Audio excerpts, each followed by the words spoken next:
right, this is Tom Tresser from the CivicLab, opening our first show live to you over the intertubes, courtesy of our media mavens at Hard Lens Media and 99 Perspectives. The CivicLab show is our first attempt at a live program covering civic affairs and social justice in the city of Chicago and around the world.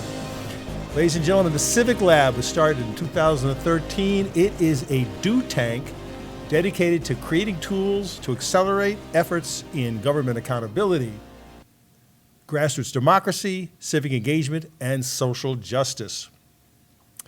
Every week at Wednesday at this time, 7 p.m. Central Time, we're going to bring one social justice champion onto our program and talk to them about their work, their background, their origin stories, what their superpowers are, who the evil villain they're fighting, what they're doing now, what they're getting ready to do, and what battles are facing them, and learn a little bit about the great people that are powering justice in this great city of ours.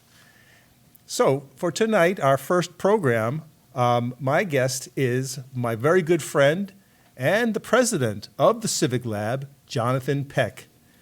Now, Jonathan, welcome to the CivicLab show, brother. Thanks for having me. Excited.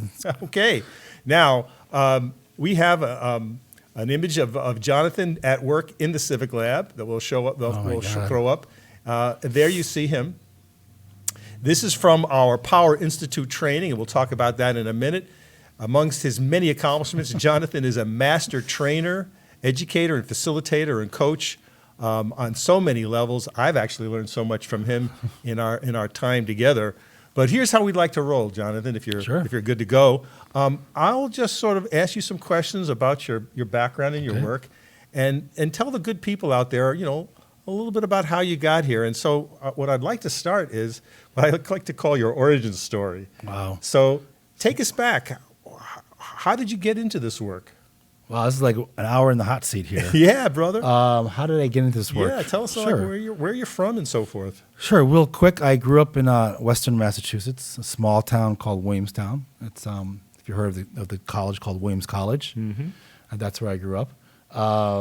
And so I had an incredible, privileged life, and I'm blessed by my mother and father, Jane Carey Chapman Peck and Robert Russell Peck.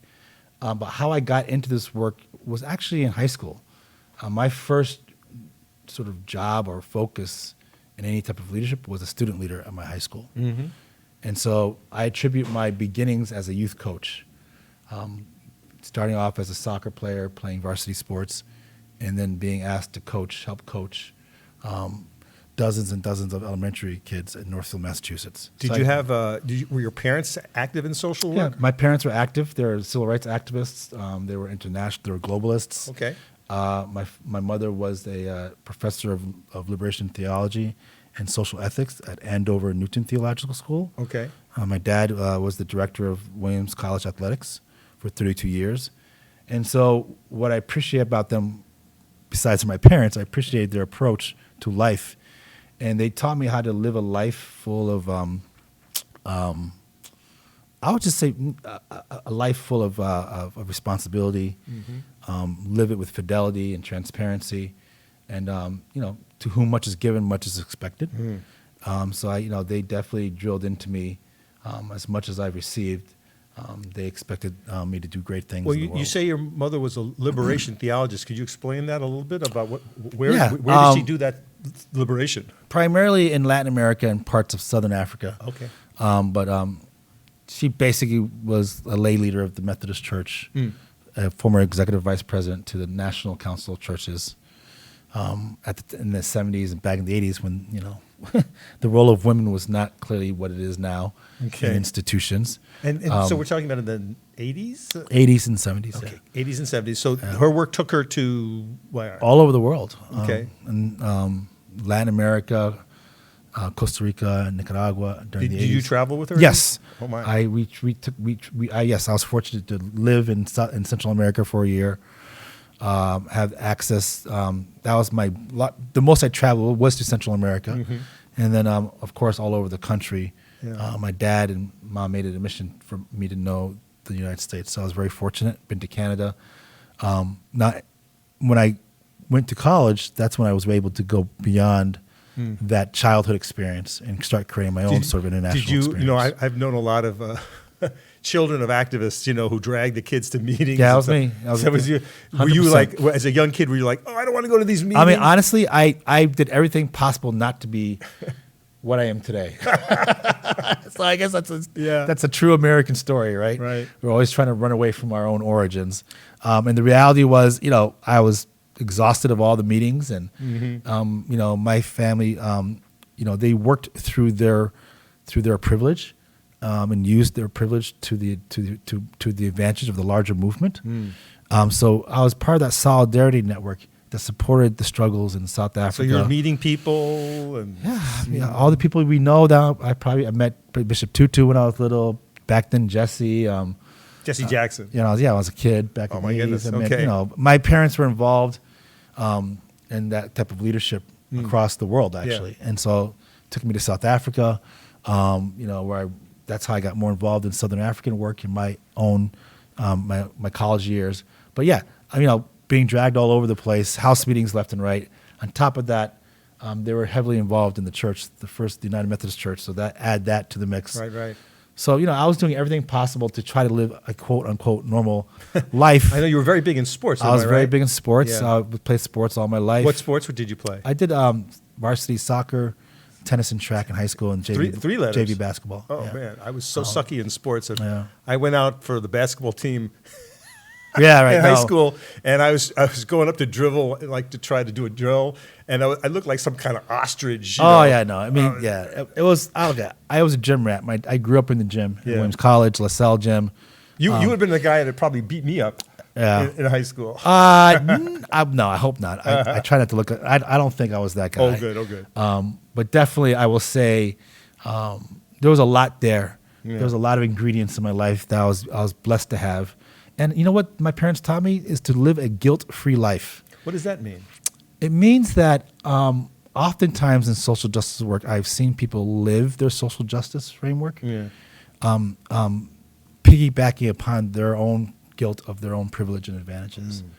And I was taught early on not to be ashamed of where you come from, not to feel guilty, but to be honest and transparent, and to use those blessings and those advantages for the betterment of others. And so, you know, when I went to college, I was shocked at how many people I ran to, especially white people, that were just oozing guilt and shame. I'm like, what? You got to get through this. You got to get through this. So well, it's funny you say that, because you know, I'm sort of a white privileged guy myself. So yeah, that is a real thing. It's a real thing. It's part of the entitlement. And so, being entitled myself, I worked through those things, and it wasn't like an easy life. Definitely, growing up in an all white community, being one of two black students in my high school, my public high school, and then transferring to a private school which had more diversity.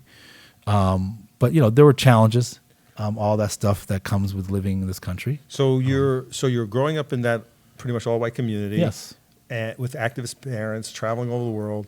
Did you do activist stuff in school aside from sport, or were you not No, so much? I wasn't involved in any of that stuff. No. I was trying to do the opposite. Okay, yeah. And so, because I you know, twice a week I'm at someone else's house, or I had, you know, strangers in my house every day or whatever. Yeah. And so I think what got me more involved in that side of the work was my youth coaching. Actually getting in a position of being a student leader at my high school and being able to I remember those days on the weekends coaching those elementary kids in soccer, and I thought, this is something I could do. And so that sort of turned a switch on me about my own connection to it. So I was connecting to that work through this experience. If and you don't mind me saying so, Jonathan, I've known you for 20 years, and this idea of coaching and mentoring is, I feel, very powerful for you, and you're very good at it, and it's something that you do with your heart. Absolutely, 100%. You have to do everything with your heart, and it's hard. But But I mean, you know, this idea of I would say it's a very generous thing to want to, you know, help people, coach people along, and do it with love and respect that I noticed that you do.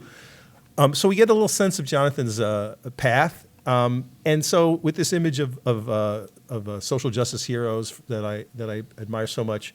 Who was your Professor X? You know, the X-Men, you know, had had a mentor, had a guy who was sort of helping them. You know, if you watch your X-Men comics, you know, Professor X was sort of the tough taskmaster, the inspiration. Did you have someone who was like that, very inspirational to you? Maybe a taskmaster or someone who you returned to, yes. perhaps? Let me think about that. I should have read the questions before the interview. It's okay. But I would answer this that at every stage of my evolution, again, I was very lucky. I probably had an X-person team. Yeah, okay. Which kind of, you know, expands and magnifies that one person, that one mentor idea. So in my early years, I would say there were some key people in the Williams College environment, who were mentoring me as adults and young adults, and there were some great teachers that pushed me. In my high school years, again, I think I would talk to some people. There were some teachers. My coach in soccer, Coach Peller, had a great influence on me.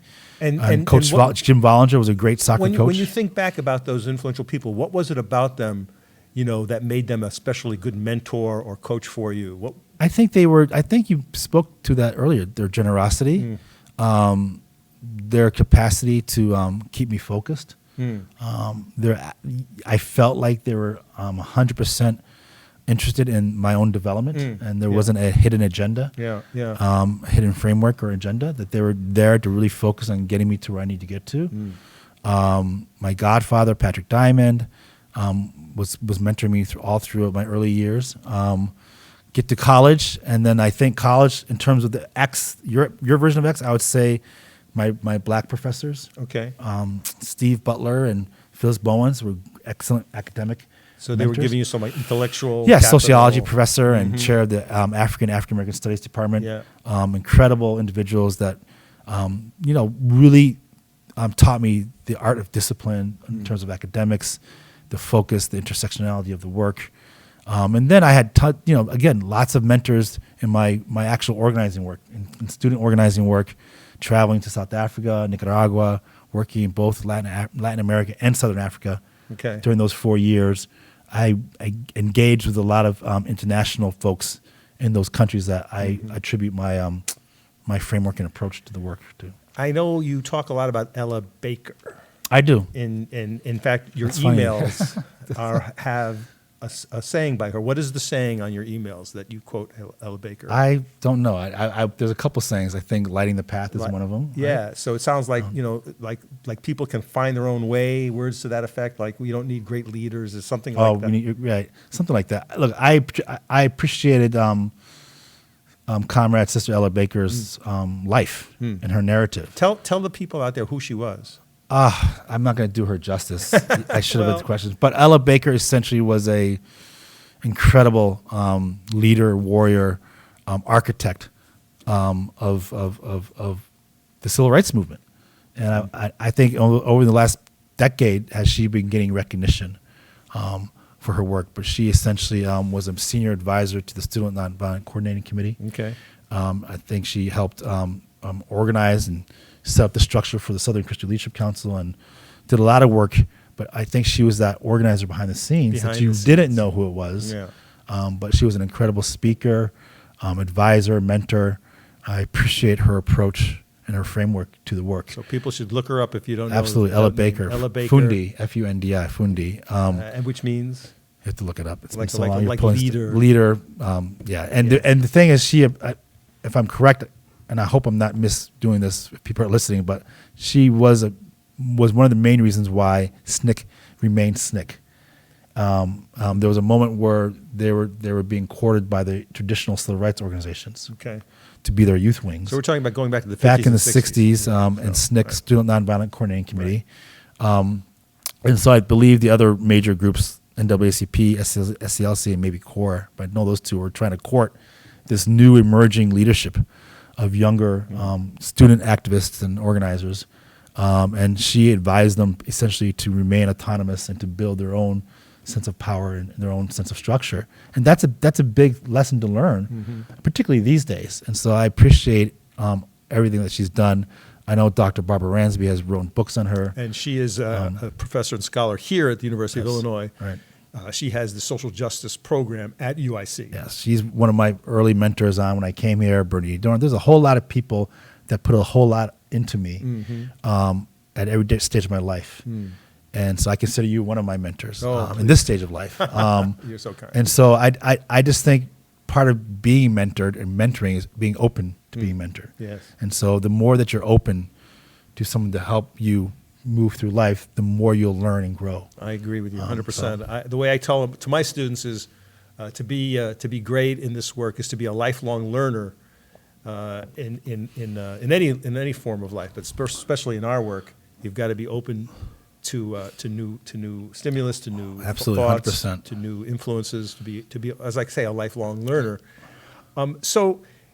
Thank you for filling us on a little. I know we could probably spend the rest of the time talking so much about to talk just Ms. about. Baker and her work and what other lessons she has to learn from us.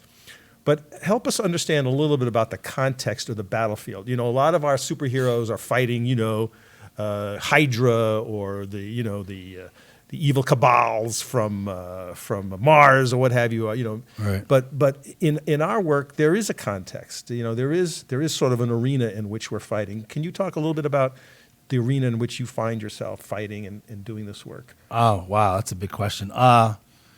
So I guess, again, a lot of this to me is about evolution. Okay. So it's an evolving context. Okay. The environment is constantly shifting. Myself as the I'm shifting. I'm married now. I have 2 beautiful children. Yes. Jonathan and Wesley, and my partner and soulmate and wife, Zelda Harris. And so the person I am now, while it's still me from from back in the 90s doing youth organizing, I've evolved and I've added more to my superhero suit or whatever you want to call it. And so I would say that rather than having absolutes, try to be like water, be fluid in such a way that you're willing to take in and evolving and changing. So you're times. You're changing and evolving like you are. And I'm not saying you have to change your core values or change who you are at the core level, but definitely you have to be astute and be self-aware and also externally aware of what's happening around you. And so, yes, the Chicago of 2020 that we're in right now is not the same Chicago of 1995 or of 2000 or of 2005 or 2015. And so part of organizing, part of being an effective leader or an effective person in general, or let's just say this, part of being an effective citizen of this democracy, we have responsibilities to making sure that we keep up with how this environment is changing, and the context is changing. And everything is done in context. All human behavior is done in context. And so if you use that as a baseline, I think you can begin to patch together sort of what's happening. And so I always the question to ask is why? What's the purpose of things happening? It's not just the who, the when, and the how, but why are certain things happening in the environment? We are in Chicago, and Jonathan Peck is the new president of the CivicLab. That's the organization that I helped start in 2013. So we are colleagues and comrades in this work. So we do know each other and have been working with each other. But what's your take then, on the context of Chicago? Was Mayor Emanuel like the villain, in this scenario that I'm sort of pasting here? He's gone, but is there a villain, or is it a cadre of villains, or is that just too simple? I think it's all the above. I think that is a little too simple. I think that everything that we're talking about, that ugliness. I think it was Dr. Cloud from Princeton, Dr. Cloud. Okay. He a few weeks ago was on CNN responding to the shootings, and he talked about the ugliness inside of us, and it was a response to what's happened to Trump's comments about some shootings, and he was like, "That's great, but the reality is a lot of this is in us. That we have a legacy of hatred, a legacy of domination and oppression, and that we're all part of it, and that it's very easy to." Name Trump the villain, or Emanuel the villain, or Daley, or Lightfoot, or Boss Man this or that, and versus saying that this what we're talking about, this hatred, this ignorance, this racism, all these things that plague us still, it's part of our DNA. And if we don't, we're one of the only countries in the world that still denies that. Yes. We aren't reconciling or recognizing this level of violence and hatred in our own DNA, in our own origin story of the country. Yeah. And sort of So we're in denial. We're in full denial, and we continue to be. And if we don't get to that point, as he spoke about, the reality is that the cycle will continue. And so the next generation, and it was also in relation to the relationship of whites and blacks and browns and people, and the race issue. And you're going to have a generation of white children that are going to be shocked when there's shootings. They're going to be shocked in this. But all that is inside of us. And so look him up. I'm not doing his name justice. Maybe we can get his name and get it out there somehow. We can put this in the comment section when we post the video. Absolutely. We'll get that stuff. It's a great YouTube. It's 2 minutes. I loved it. I use it in some of my workshops. And the reality in Chicago, yes, Mayor Emanuel has to own what he did. No question about it. Everybody has a choice at some level. So I'm not excusing the harm that he has done. Yes. And, to all the people. He closed 49 schools. He closed dozens of schools. He put us into further debt, my children in debt. There's so many things he did wrong, clearly. And yet he's not here as the mayor. No. And we still have a system and a context. And so on the eve of strikes, on the eve of a city deficit looming, coming into fruition, all these things, the issues have not exacerbated. They're growing even more. And so the reality is we have to look at this systemically. We have to look at the context. We have to look at how we got here. Yeah. We've got an entire 50 people in the city council to hold accountable. We have in one city the equity gap is huge. Right. It's very shameful that in one city we can have such amazing affluence and such an amazing city, and at the same time we have such horrific tragedy. And it doesn't have to be that way. That's what's really getting me, is that we don't have to treat each other this way. So I'm going to take you back now. You talked about young people several times. I know that the fate of our young people are very much present in your mind. So we got an image from the Southwest Youth Collaborative. Oh, yes. Wow. So there you go. You're really digging deep. Tell us what the Southwest Youth Collaborative was and your role in it to help us understand a little bit about your approach to this work, would you? Wow, okay. The Southwest Youth Collaborative was a youth service agency established in 1992. Mm-hmm. It was established in the southwest side of Chicago. The first and founding executive director was Camellia O'Day. It was part of the Youth and Family Initiative of the Chicago Community Trust. And so the Chicago Community Trust in 92 established, I think at the time it was the largest funded youth and family initiative in the country, okay. I believe.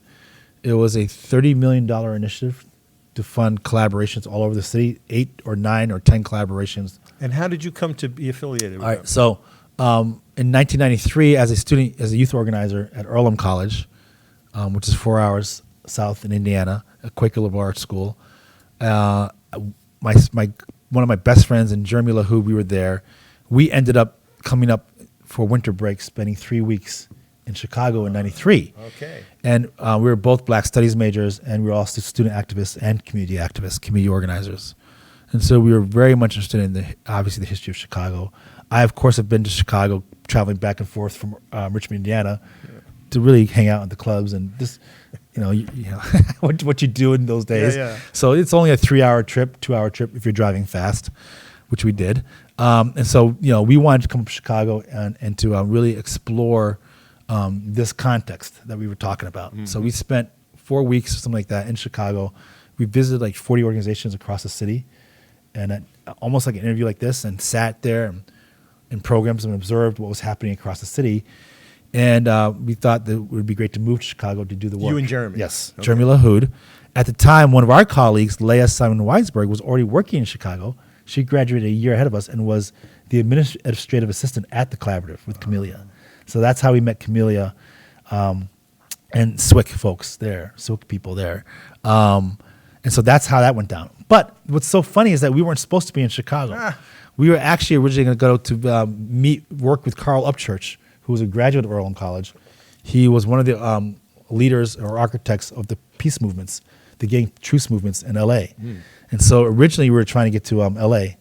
To spend our winter study program there in Los Angeles. Oh, but for that well, we didn't. Yeah, stance, you might have been doing all this over in L.A. and not here. Politics of Earlham didn't allow us to do certain things to raise funds, so we could only raise enough money to get to Earlham.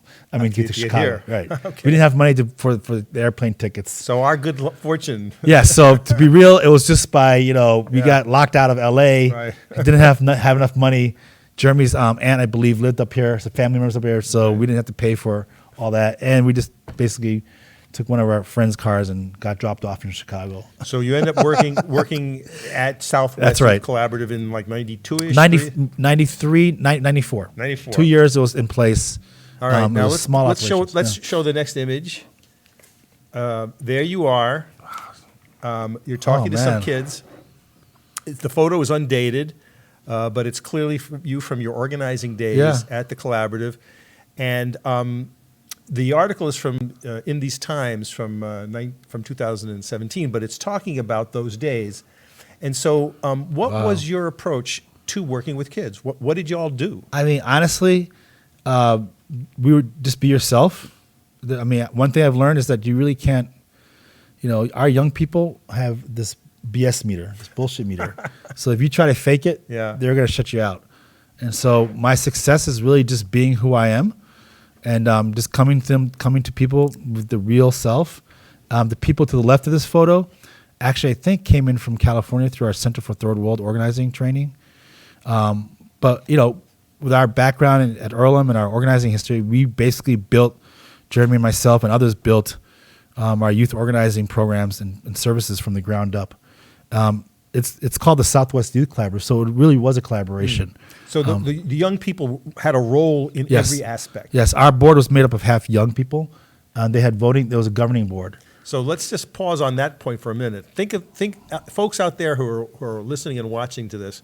Think of the nonprofits that you know of and that you're part of, and think of how many young people. And we're talking about 18 and that. 14 to 18. 14 to 18. Think of how many 14 to 18-year-olds you see sitting on those boards, seeing in the governing decisions of these bodies, especially if the organization is dealing with youth. That's right. Or community matters. Right. How many young people are there in the room at any time? And this was like 30 years ago. Yeah, and the reality at the time, I think we were one of the only agencies that had young people on the board at that many, 50% young people.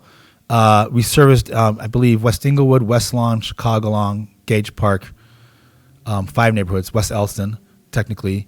And the people that the young people we were working with, most of them, a lot of them were being pushed out of the existing network of institutions in that area. Right. So the faith-based institutions, the parks, the libraries, a lot of times the young people we were engaging with were already kind of pushed out or were marginalized or what have you. Well, they weren't troublemakers. I think they were marginalized and just sort of pushed out of these existing networks. Okay.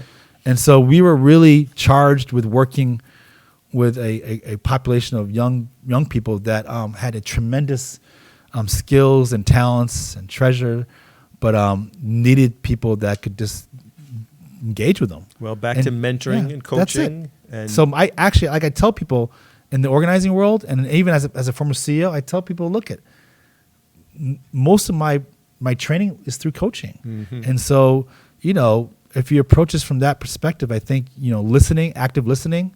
I know this sounds very basic and cliches, but these were basic skills that, if you exercise them correctly, reap amazing awards. So you had all sorts of programs with these young people. I think there was something called Hip Hop University. University of Hip Hop was different kinds of training programs. Can you talk a little bit about what was happening in those programs? Well, every program we were mandated to make it a partnership, so it wasn't just one group. Okay.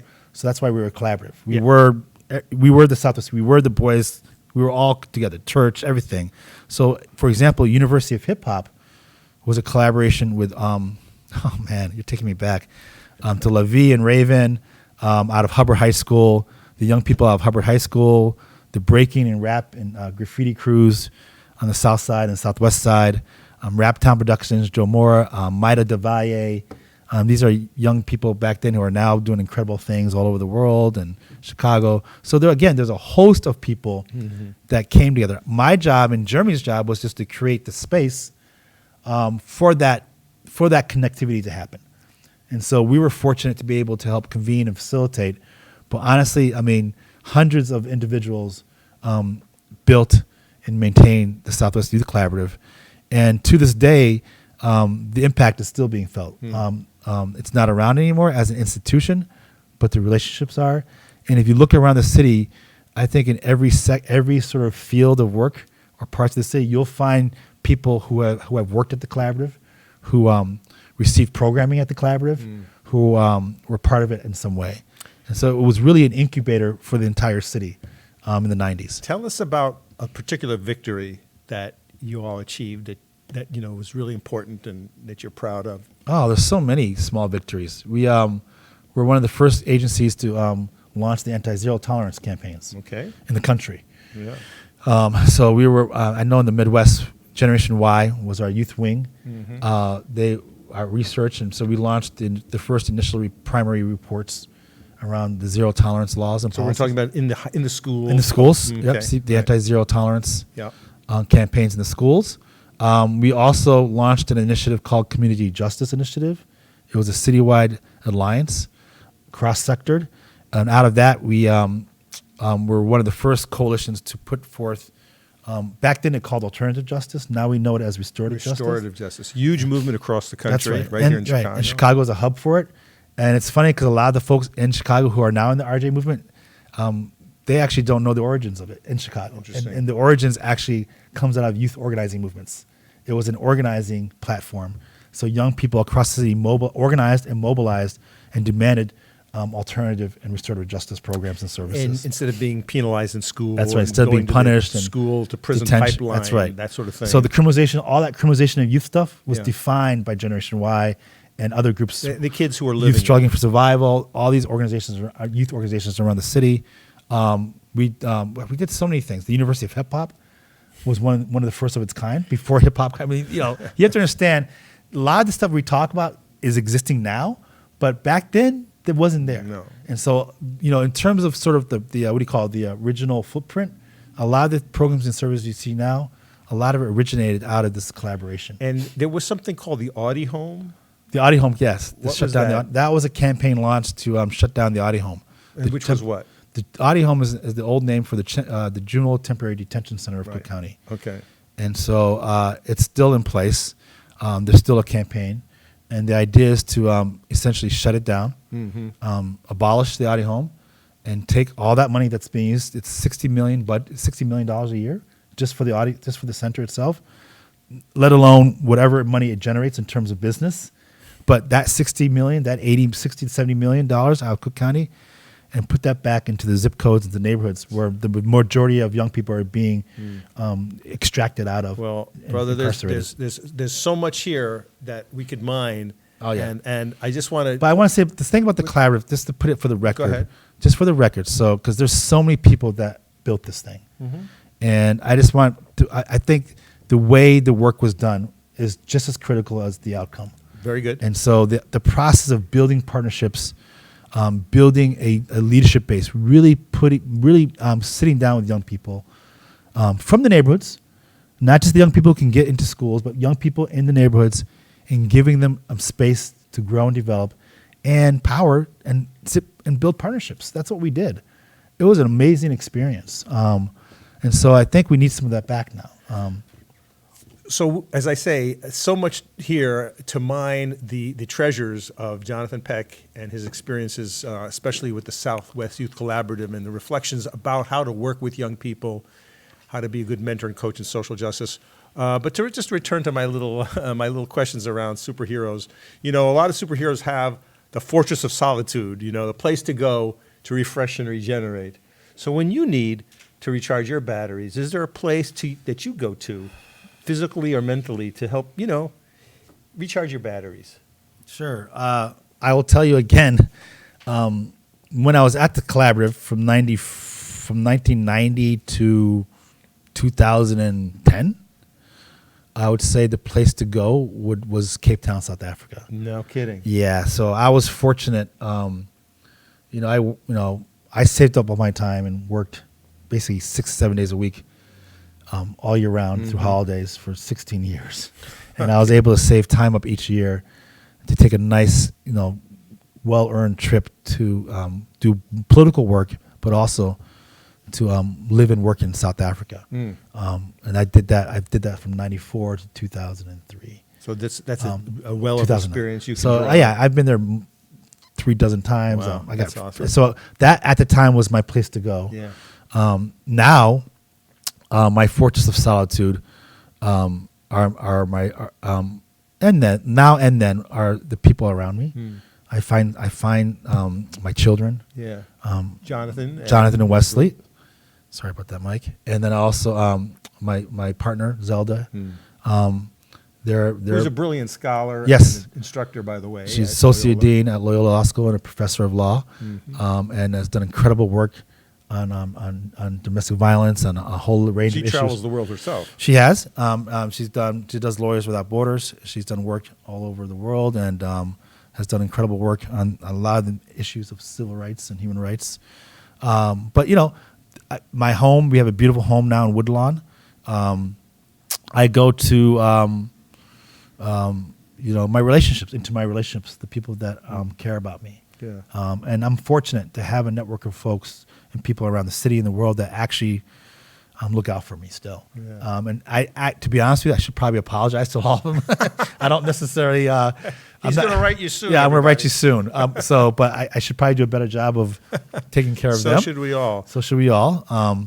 But I think ultimately, that's part of mentoring and coaching. Sometimes you have to be very self-aware and in tune with your emotions, with your feelings, with your senses, so that you can take care of yourself.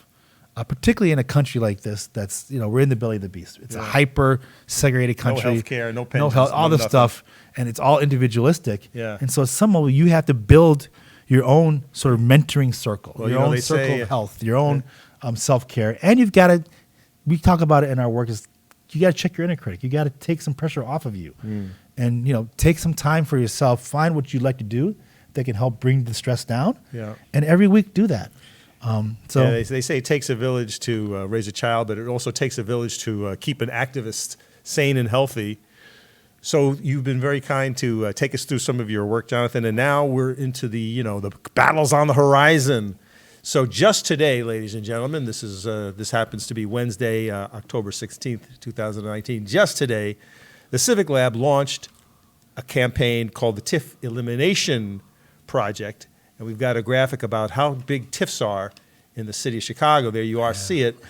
TIFs, tax increment financing, are districts set up by the city to collect property taxes in the name of economic development in so-called blighted communities. But after 6 years of research, the Tif Illumination Project here, myself and Jonathan and others involved with the work, have decided that TIFs are racist and need to be eliminated and abolished. We have another graphic that we'll display for you where you can go online and learn about this work at civiclab.us. We also have an online petition. But Jonathan, can you talk a little bit about this particular battle that we just now entered today? It has a lot of backstory, but we just started it today. What's going on?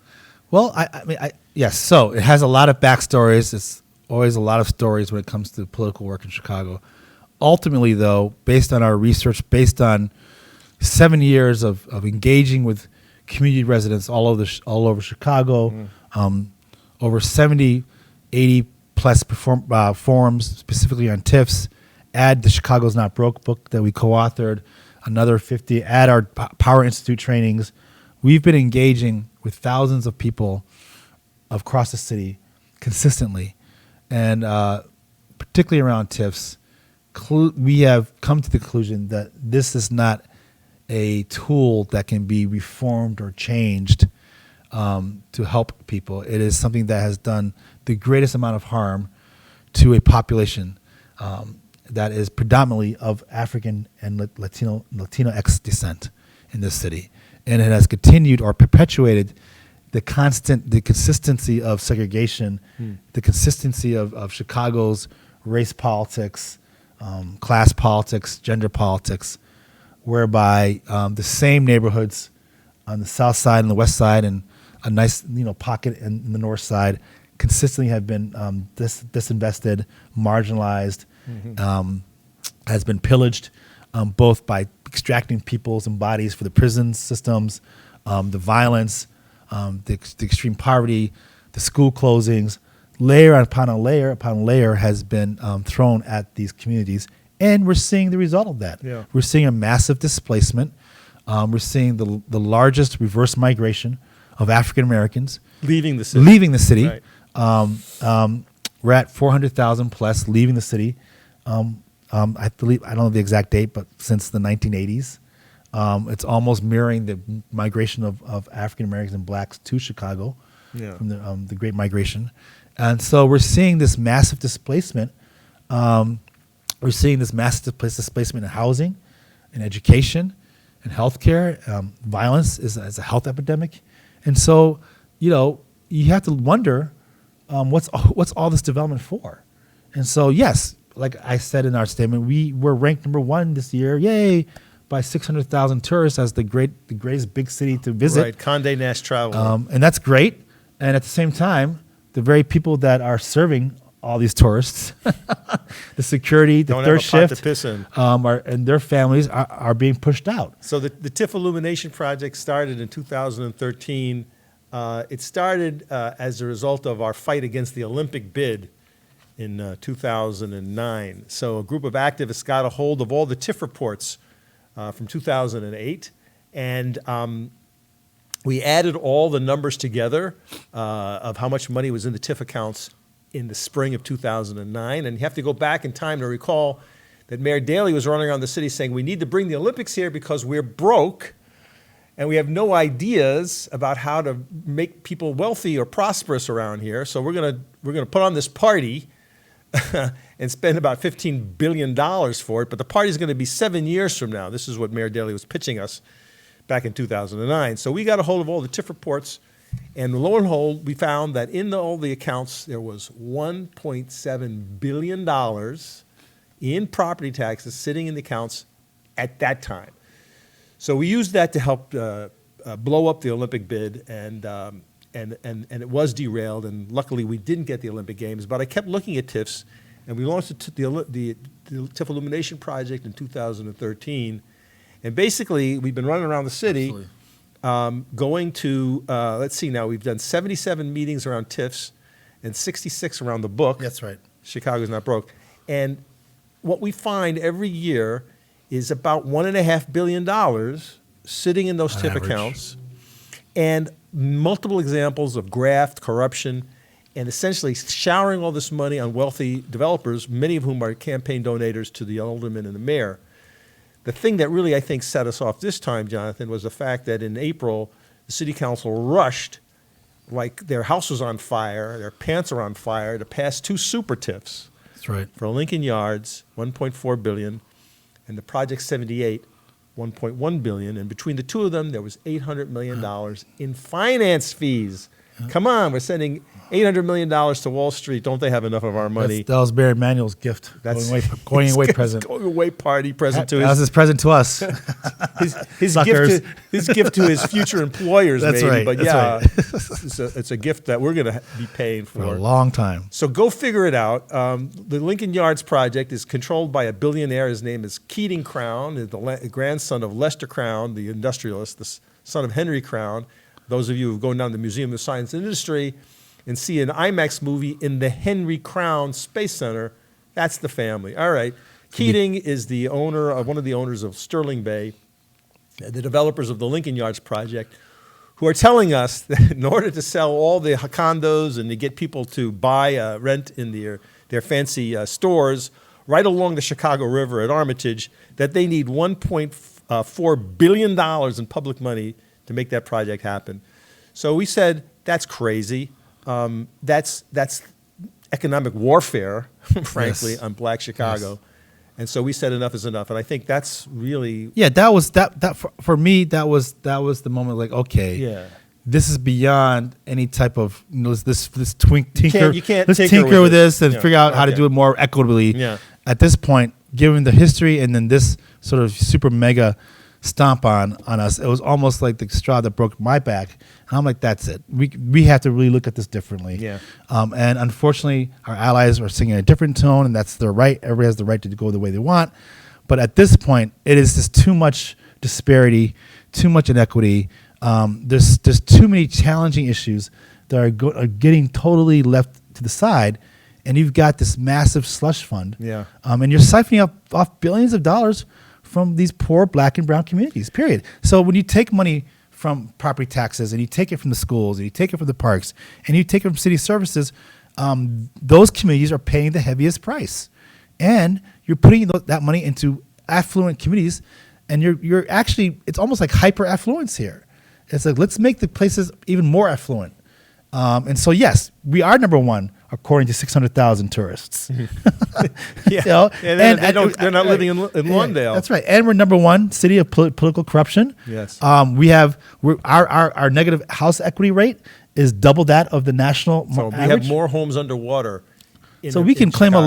a lot of status in terms of where we stand. But how about we change that and say, how about number one in terms of public education? Right. How about number one in terms of having a robust park system where every park in the city, particularly in the Southwest Side, is filled to capacity with young people. With great coaches. With great coaches. How about number one in terms of jobs program? Yeah. Why couldn't we actually hire all year round 100,000 youth jobs that targeted the bottom 20% of our neighborhoods? Boom. How about that? How about Because not youth unemployment in the black Right. communities is like 60%. How about number one in terms of health clinics? Not just 6 clinics, Yeah. but imagine per region, every ward, or every 2 wards, Right. there are clinics. There's so many things we can do that would improve the quality of life of everyday Chicagoans, and quite frankly, this mayor and this council has ran on a agenda of change. That's right. Be in the light. And right now, if this is the light we're in, I don't want to be in this light. Well, right now. And Laura, Mayor Mayor Lightfoot is going to be presenting her budget next week. So as I say, we're broadcasting tonight on October 16th, and the show will live on the internet, and people can watch this at a later time. But in terms of our timeline, Mayor Lightfoot is going to be coming to the public next week, next Wednesday, and she's going to be sharing with us, her priorities for the year 2020, and we will see in her budget what exactly is up and what exactly is down. What will be her approach to tax increment financing? Will she shut them down 100%? I don't think so. Will she curb them? Will she rein them in? We wait to see. Will she have something to say to the students who are still don't have a librarian, in their public schools? Will they say something to the many people who are lacking adequate access to health services and mental health services? Absolutely. Will she say something to those people? Absolutely. Will she say something to the young people who are looking for opportunities, who look almost through the window of the bakery with all the goodies on the inside of the bakery, but there's nothing for them? Will she say something to the young people that there's a future for you in Chicago, regardless of your skin color, regardless of what your zip code is, that this actually is a city that works for everybody? Will we see in her budget messages of real hope and real substance, that we can go, damn, Right. This is a new day. That's right. We'll see. But in the meantime, we're not waiting for her. We're demanding the abolition of tax increment financing straight up. We don't think it can be Absolutely. fixed. Put the money back into the public service institutions, and then let's hold those institutions accountable. But taking out millions and millions and millions, billions of dollars Every year it's really decimating any opportunity in our neighborhoods. And quite frankly, we're on the eve of a strike. That's right. The first strike in 7 years. That's right. The Chicago Teachers Union seems to have voted. We were looking at our phones and whatnot before we came into the broadcast, and it seems like the decision has been That's made. right. Perhaps there's going to be some last minute change, but yeah. And so I know that you and I were talking on our way here about the strike, and we won't get into too much of that. But I will say this: at a time where the CPS is demanding for smaller schools, smaller class sizes, more arts, more counseling, more teacher. Whatever they're demanding is great. Juxtapose that against the $1.5 billion that's sitting in a slush fund right now. In the TIF fund, right? In the now. TIF fund right now. If you look at that, 56% of every dollar, Yeah. right? Supposed to go to the Public schools. 56 of every dollar collected by property taxes supposed to go to the schools. That's right. Yeah. Just do the math. What would a one-time infusion do? It'd be about $850 million. So, Mayor Lightfoot, in case you haven't finished your budget yet, here's an Put idea. the money back into schools. Flush the money out of the TIF funds. That's $850 million, more or less, that would go to CPS for a one-time spend, and the rest would flow back to the city of Chicago and the library City boards, services. places that we need and use every day. And then going forward, if TIFs were abolished, the city of Chicago would have access to about $640 million in property taxes that they don't have now. We could do a lot with that. You can do a lot for it. And everybody in the city benefits from effective, quality public services. Absolutely. Whether you send your kids to private school or private, whatever you do, when you get up in the morning, you're getting a public service through your utilities, through the pipes, the roads. And so we need to have a robust, effective public service sector and institutions that serve us as taxpayers in this great It's city. all about the public. Well, folks, we're getting to the end of our first show. Boy, did time fly. I want to thank our guest, Jonathan Peck, President and CEO of the CivicLab. And Jonathan, in the last few minutes, what advice, what thoughts would you like to share? I mean, the floor is yours. Take us out with some words of wisdom. Here's what I think. The seasons are changing. The weather is finally shifting. We've had a late summer. We're all getting ready for winter in the fall. There's a lot of anxiety and stress out there across the city. I would encourage all of us to really sit down and think about what our priorities are as a city, as neighbors, as fellow Chicagoans. I know we're very selfish as Americans and we're trying to protect our own, but could we try for once to really think about the greater good here in this city? And, I will tell you, yes, having children has dramatically increased my anxiety by 100%. But it's also made this request even more urgent. We have to build this city for my sons and their generation and the generations come forth. We cannot straddle our children with debt and with a city that's broken. And we have all the resources we need. We have the time, the talent, and treasure in the city of Chicago to address these issues and solve them. We have to do that. And so I would encourage all of us to think about how do we come to the table to put together a robust platform that we all could benefit from. It seems to me, as far as the TIF campaign, you end the TIFs, you put the money back, you flush that money back into our services, and we can get to the business of holding our city accountable and our politicians accountable and hold them accountable to the promises they made, right? And let's end the TIFs now and get back to holding CPS accountable, get back to working with our park districts, get back to working with our libraries, making sure our city services are fully effective. Let's get back to solving the issues that we know that we can do together. At the same time, understand that from the CivicLab, we're going to make sure this happens. I am fully committed to ending TIFs in the city, and I will do everything in my relationships and my influence and my relationships and networks and power to make that happen. I've committed that effort. I've committed the agency to ending these racist policies and practices. And make no mistake, they are racist. They are targeting black and brown communities, and we're seeing the result of that. And I think the black and brown leadership in city council, the black and brown leadership, white leadership in our nonprofit agencies, the black, brown, and white leadership across the city, we in the business community have got to end these practices and create more healthy practices that families can benefit from. We are not benefiting from these practices at all. So that's Jonathan Peck, ladies and gentlemen, longtime educator, activist, coach, and mentor, superior, and the CEO and president of the CivicLab, and proud to say my friend and colleague. As we say goodnight, and we wish you a Godspeed, and stay healthy and stay safe out there. Tune in every week between 7 and 8 p.m. at this time and watch us live and then watch our shows please do subscribe to the Civic Lab's Absolutely. YouTube channel. Like us on Facebook. Visit us at civiclab.us. This is Tom Tresser, public educator, civic defender. Good night, and we'll see you next week. Love you.